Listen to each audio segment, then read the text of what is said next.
BSc Food and Nutrition లో university first rank, second rank, third rank. Sun international, Visakhapatnam, Hyderabad. నమస్తే, Telugu news కి స్వాగతం. నేను రూపానాథళ్ళ.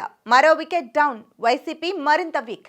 వైసీపీకి మరో నేత రాజీనామా చేశారు. పరాజయం తర్వాత కూడా మారని జగన్ తీరుకు నిరసనగా వైసీపీ నుంచి ఒక్కొక్కరుగా నేతలు రాజీనామాలు చేస్తున్న సంగతి తెలిసిందే. తాజాగా పిఠాపురం మాజీ ఎమ్మెల్యే దొరబాబు వైసీపీకి గుడ్ బై చెప్పేశారు.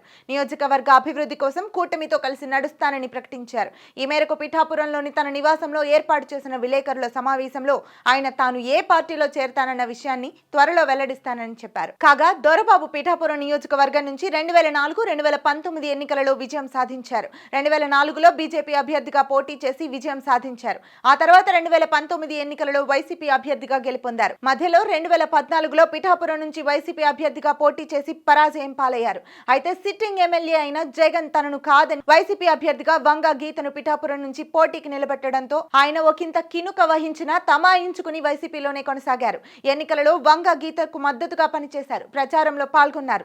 అయితే ఓటమి తర్వాత కూడా వైసీపీ అధినేత తీరు మారకపోవడం, పనిచేసిన వారికి తగిన గుర్తింపు లేకపోవడంతో ఆయన పార్టీ మారాలని నిర్ణయించుకున్నారు.